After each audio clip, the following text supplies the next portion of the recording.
네, 이번 순서는 청년 정치인의 시각으로 정치권 이슈를 분석하고 토론해보는 뉴스엔 청년 맞습니다. 남다른 관점으로 날카롭고 뜨거운 토론을 펼쳐주실 두 분, 박용훈 더불어민주당 전국대학생위원장, 김재섭 전 국민의힘 비상대책위원 두 분 나오셨습니다. 어서 오십시오. 네, 안녕하세요. 안녕하세요. 네. 신구 권력 간의 충돌이 다시 재현이 됐습니다. 이번엔 대우조선해양 대표 선임 문제를 두고인데 문재인 대통령 동생의 동창 박두선 대표 선출을 놓고 인수위 쪽에서는 알박기 인사다. 그리고 청와대 측은 베테랑 선임이기 때문에 알맞은 인사다. 이런 이제 입장으로 서로 팽팽하게 갈리고 있는데요. 두 분의 생각 들어보겠습니다. 먼저 박영훈 위원장님. 네, 박두선 신임 사장이죠. 대표이사 이분인데요. 이분이 조선산업과 전혀 무관한 분은 아니거든요. 또 이 선임 과정을 보면 대우조선해양안에 경영정상화관리위원회에서 추천한 걸로 나와 있어요. 네. 경영정상화관리위원회는 민간 전문가로 구성된 분들이거든요. 정부의 인사가 아니고 오로지 법무, 회계, 구조조정 이런 민간 전문가들이 박두선 대표이사를 이렇게 추천해서 임명한 거지 정부가 개입할 여지가 없다. 다만 국민의힘에서는 산업은행이 대우조선해양의 과반 이상의 지분을 갖고 있기 때문에 어떤 목소리를 낸 게 아니냐라고 의심하는데 어떤 증거도 없고요. 박두선 씨가 문재인 대통령의 동생과 동창이라는 말이 있는데 이게 대학교 동창이거든요. 한국해양대 동창인데 초등학교 동창도 아니고 그 전문성을 기반으로 한 대학교의 동창이라는 말인데 이게 과연 맞는 이야기인지 굉장히 어불성설이다. 그렇다면은 해양대가 아닌 다른 대학이나 전혀 상관없는 분이 왔을 때 이게 알박기지 이 전문성을 전혀 모르고 하는 이야기다라고 생각합니다. 네. 저는 이 문 대통령 동생과 동창인 거 여부는 전혀 중요한 문제는 아니라고 생각하고 거기를 엮어서 정책 공격을 한다는 것은 그게 이제 국민의힘에서 나오는 공격을 하더라도 저는 동의하기는 어렵습니다. 근데 이 인사는 좀 여러모로 특이한 면이 좀 있죠. 왜냐면은 사실 지금 이 인사가 아까 말씀 주신 대로 경영정상화관리위원회에서 추천을 했다고 하지만은 그 경영정상화관리위원회 역시 정부의 입김이 들어가는 위원회이기 때문에 정부랑 전혀 무관하다, 전혀 무관한 민간단체, 민간기관이다라고 말하기는 조금 어렵습니다. 이제 그런 면에서 하나가 있고 이게 2월 24일인가에 아마 내정이 됐는데 그 이후 3월 9일 날 윤석열 당선인이 대통령으로 당선이 된 이후에 인수위에서 이런 공공기관이라든지 아니면은 공공성을 지닌 기관의 대표 내지는 임원을 임명하는 것에 대해서 굉장히 자제를 해달라고 2번이나 요청을 드린 바가 있음에도 불구하고 사실 이제 임명 강행을 했거든요. 이제 그런 의미에서 좀 이상하다라는 말씀을 좀 드리고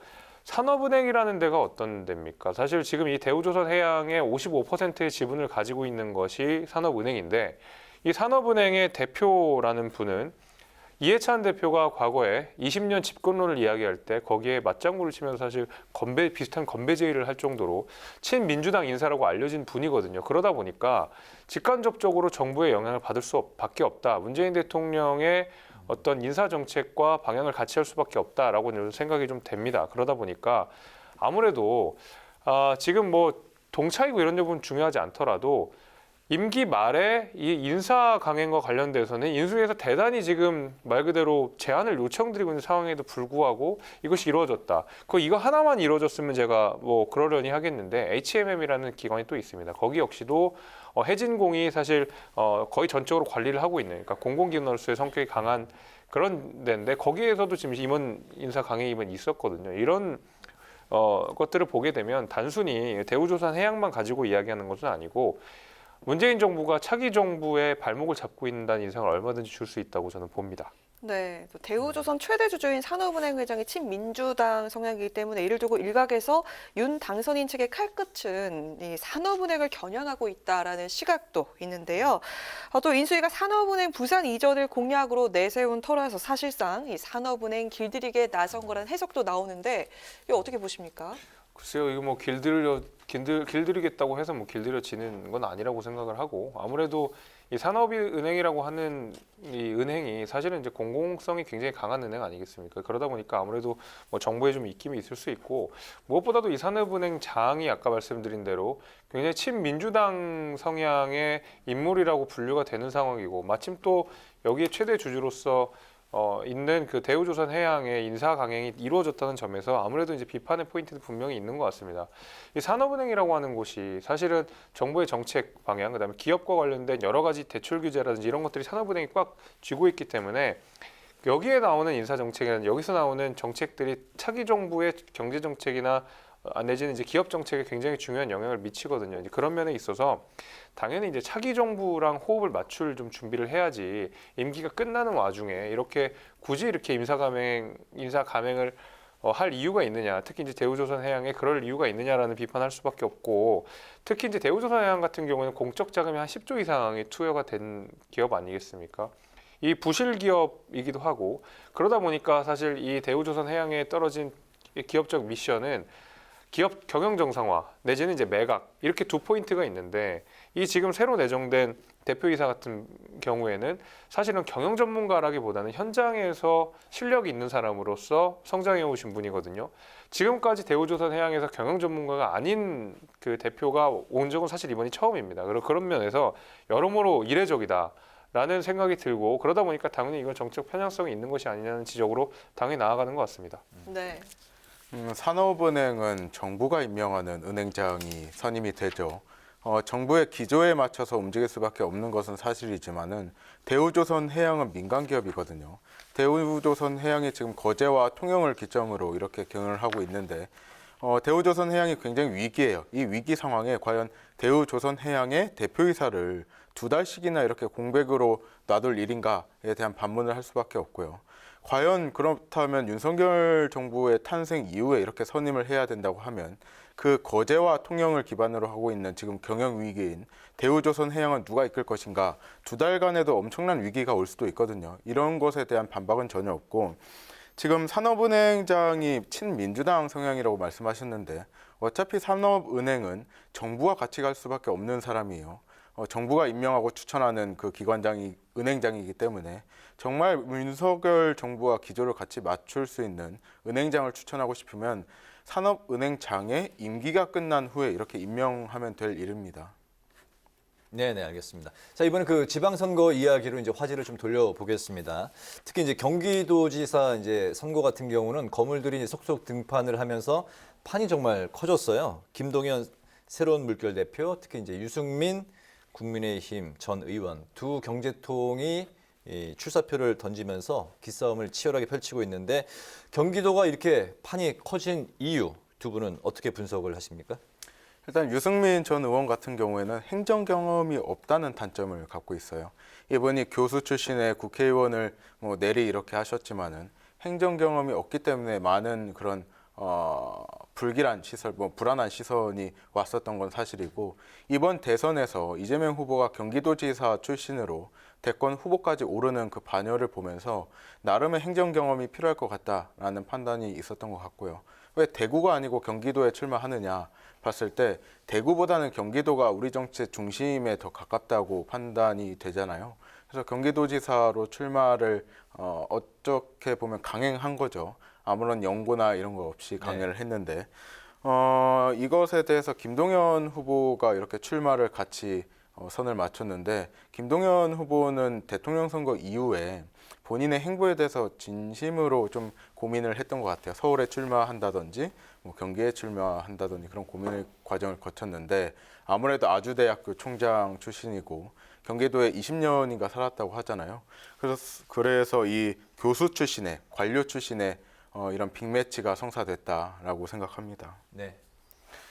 저는 이제 지방자치단체장의 경험이 없는 것이 행정 경험이 없기 때문에 적합하지 않다라고 말씀하시면, 사실 문재인 대통령도 이런 지방자치단체장으로서의 행정 경험은 없으심에도 불구하고 대통령으로서 업무를 잘 수행하고 계시지 않습니까? 그거는 별로 중요한 문제는 아닌 것 같고, 오히려 이제 김동연 전 부총리죠 같은 경우에는 이런 의문을 좀 들어요. 예를 들면 지금 결국 5년 만에 정권이 국민의힘에게 넘어온 결정적인 배경이라고 하면 결국 이제 문재인 정부의 부동산 정책이 제일 클 것이고, 그밖에 이제 소득주도 성장에 따른 시장의 타격, 여기에 대한 소상공인 내지는 자영업자 내지는 기업인들의 고충, 그다음에 실제로 소득주도 성장 때문에 일자리를 구하지 못하는 청년들, 이런 사람들 때문에 사실 이제 문재인 정부가 막을 내리고 국민의힘에게 정권을 이양하게 된 건데, 김동연 전 후보 같은 경우에는 문재인 정부의 경제 정책에 상당 부분 책임이 있는 사람입니다. 이런 분께서 경기도에 연고가 있다는 이유로 여기서 출마를 한다? 저는 좀 납득하기 좀 개인적으로는 좀 그렇습니다. 그러니까 뭐 얼마든 출마는 하실 수 있죠. 그거는 가능한데 이런 책임 있는 사람으로서 과연 경기도 행정에 유능한 모습을 보여줄 수 있다는 약속을 과연 경기도민들께서 믿으실 것인가 이런 생각이 좀 듭니다. 그래서 일단은 김동연 전 부총리가 경선을 통과할지도 일단 저는 의문입니다. 지금 뭐 민주당 룰 같은 경우에는 당원 50, 그다음에 일반 여론조사 50으로 되어 있는데 과연 김동연 부총리가 아직 합당도 하지 않은 상황이죠. 그러니까 당원도 아닌 상황에서 50%에 해당하는 당원들의 지지를 받을 수 있을 것인가? 거기에 대해서는 저도 대단히 회의적입니다. 네. 네, 그 다음 질문이 바로 당내 경쟁이란 산을 넘어야 하는데 과연 어떤 입장일지 한번 들어보는 그런 질문이었습니다. 일단 김재섭 위원께서 좀 답변을 해주셨기 때문에 박영훈 위원장께 질문을 드릴게요. 일단 당내 기반이 취약한 김동연 대표는 아까 말씀하셨다시피 권리당원 50% 경선이라는 장벽이 있고 또 유 전 의원은 경기도 무연고에다가 또 그 전략 공천설까지 돌고 있습니다. 이 부분들 어떤 입장이신지 들어보겠습니다. 김동연 후보가 아직 민주당 후보는 아니잖아요. 민주당에 들어오지도 않았고 민주당의 경선 룰을 보면 50% 당원과 50% 국민 여론조사예요. 근데 김동연 후보가 민주당이 연고가 없고 민주당의 일원이 아니라고 해서 저는 당원 50% 경선이 이게 단점이 될 거라고 생각하지는 않거든요. 민주당에 있는 그 경기도에 있는 당원분들이 현명하게 어떤 후보가 경쟁력이 있을 거다라고 판단해서 선택할 문제라고 생각하고 민주당에서도 김동연 후보를 전략공천한다 만다라는 이야기도 있어요. 근데 저는 기본적으로 우리 당에는 수원시장 출신의 염태영 후보도 있고 조정식 의원과 안민석 후보도 있기 때문에 공정하게 경선을 통해서 후보를 가져가야 된다. 그렇지 않으면 우리 당원들이 선거운동에 열정적이지 않을 것 같아요. 누군가가 전략공천을 받아서 쉽게 후보가 된다면 이게 또 컨벤션 효과도 없을 거고요. 우리 당원들의 그 애정도 받지 못할 거거든요. 그런 면에서 좀 공정하게 경선을 했으면 좋겠다라고 생각하고 유승민 후보 같은 경우에는 대구가 자신의 정치적 고향이라고 할 수 있을 만큼 경기도에 연고가 없는데 경기도에 출마하려면 경기도에 맞는 비전을 제시해야 돼요. 단 한 번도 경기도에 살지 않고 경기도를 위해서 정치를 하지 않은 분이 단지 경기도지사 자리가 비었다고 해서 출마하는 것은 굉장히 명분이 없다. 경기도에 출마한 배경을 솔직하게 말하고 경기도를 위해서 어떤 일을 하겠는지 또 다음 대선을 위해서 욕심을 갖고 출마한 게 아니라는 것을 증명해야 된다고 생각합니다. 네, 그 유 전 의원에 대한 그 의견을 말씀하셨는데 혹시 더 하실 말씀 있으실까요? 이제 연고만 가지고 정치하는 게 제일 구태적인 정치라고 저는 보고 있거든요. 그래서 이제 유 전 의원이 이야기한 대로 히딩크 비유를 잘 하셨던데, 그러니까 히딩크가 대한민국 국적을 가졌기 때문에 4강을 올렸던 건 아니거든요. 결국 그 현실에 잘 맞는 가장 이제 유능한 사람이 코치로 왔기 때문에 감독으로 왔기 때문에 대한민국이 4강으로 이끌어갔던 것처럼 사실은 저는 이제 연고보다 중요한 것이 이제 비전이라고 생각합니다. 경기도라고 하는 지역이 사실 이제 말 그대로 굉장히 뜨거운 지역이 될 수밖에 없는 것이 굉장히 인구 이동도 많았었어요. 최근에 보면은 젊은 세대가 이동을 많이 했고 특히 이제 부동산 정책, 서울의 집값이 너무 많이 올랐다라고 해가지고 경기도로 빠져나간 젊은 세대들이 굉장히 많거든요. 근데 이들을 위한 정말 면밀한 경제 정책을 세울 사람이 누구냐를 생각해 보면 저는 이제 유승민 의원이라고 생각이 돼요. 그러면서 사실 이제 국민의힘에서도 유승민 전 의원이 경선을 통과해야 되는 벽이 남아 있습니다. 저희 같은 경우에는 또 몇 분 있습니다. 그래서 심재철 의원이라든지 이제 몇 분 계신데 저희도 경선해야 되겠죠. 그거는 유승민 전 의원도 말씀을 하신 내용이고 당연히 경선이 이루어지겠지만은 기본적으로 경기도라고 하는 지역이 연고만 가지고 할 수 있는 지역이 아니고 정말 어떤 경제적인 정책, 행정에 대한 비전 이런 것들이 있어야 되는 직책이 바로 경기도지사이기 때문에 아마 그런 부분에 있어서는 정치 경험이 훨씬 더 많고 그다음에 이 여당의 원내대표로서 또 활동을 해보셨던 유 전 의원이 아무래도 훨씬 더 적합하지 않나 저는 그렇게 보고 있습니다. 알겠습니다. 송영길 전 민주당 대표가 이제 서울시장에 도전을 했는데요. 박영훈 위원장이 이제 그 당내의 청년 정치인들과 함께 부산의 통도사까지 직접 운전하고 내려가서 송영길 전 대표의 이제 출마를 설득했다고 이제 들었는데 송 전 대표 그 출마 결정이 언제 이루어진 거고 그리고 이 결정에는 이재명 전 후보의 그 의중도 작용을 한 건지 궁금합니다. 일단 송영길 대표 전 대표죠. 송영길 전 대표가 서울시장에 출마를 할 결심은 제가 볼 때 오늘이나 어제 이루어졌다고 보고요. 제가 내려가고 뭐 전용기 의원과 이동학 최고위원과 내려갔는데 설득을 위해서 내려간 거예요. 지금 민주당이 서울시장 후보에 누가 나오더라도 굉장히 힘든 선거인데 만약에 중진이고 인지도가 있는 후보가 나와야 서울은 또 본인의 선거만 치르는 후보는 아니거든요. 예를 들어서 구청장 후보도 도와야 되고 시의원, 구의원 후보도 도와야 되는데 만약에 구청장 후보, 시의원, 구의원 후보가 어떤 서울시장 후보를 원할 거냐라는 생각을 해봤을 때 그래도 이번 대선 과정에서 굉장히 헌신적으로 했던 그리고 인지도 있고 중량감 있는 송영길 후보가 좀 소구력 있고 그들이 원하는 후보라고 생각을 합니다. 네네. 또 결국에는 저희가 통도사까지 갔는데요. 희생을 요청드리고 간 거예요. 서울시장 후보가 굉장히 어렵기 때문에 마지막으로 이렇게 정치를 은퇴하시는 그런 선언까지 하신 분인데 마지막 희생으로 서울시장 후보로 나서서 전국을 좀 선거운동을 좀 이끌어 달라라는 요청으로 내려간 겁니다. 그렇군요. 이재명 후보의 의중은 사실 저는 이재명 후보의 전화를 받고 가진 않았는데요. 이재명 후보는 지금 본인의 목소리를 내기 굉장히 어려운 입장이죠. 서울시장 후보로 다양한 분들이 나오고 또 경기도지사 김동연 후보에 대해서도 그런 이야기가 나오는데 이재명 후보의 의중은 없다라고 생각합니다. 그 지난 대선 때 왜 그 청년 정치인들이 86그룹 용태설을 이제 주장을 했었잖아요. 그런데도 송 전 대표 그 86그룹의 이제 맏형 격인데 이번에 이제 그 추대하고 설득한 배경이 좀 궁금하고 당내 또 송영길 반대파도 있는데 그 당내에서는 또 이런 그 청년 정치인들이 또 그 추대하고 하는 행위에 대해서 서로 좀 그 논란은 없습니까? 논란이라기보다는 선배 정치인들께서는 송영길 대표와의 뭐 개인적인 관계 때문에 반대하시는 분도 있을 수 있을 것이고 또 서울에 뭐 연고가 없다는 이유로 반대하시는 분도 계실 거예요. 그렇지만은 저희는 서울에서 이번에 좀 중량감 있는 후보가 나왔으면 좋겠다. 반드시 송영길 대표일 필요는 없다고 봐요. 또 다른 후보가 있다면 그분이 나와서 희생했으면 좋겠다는 바람이 있고 용태론에 대해서 이번 선거가 무조건 당선이 되는 선거면은 용태론과 무색하게 저희가 통도사까지 간 게 굉장히 잘못된 걸 수도 있어요.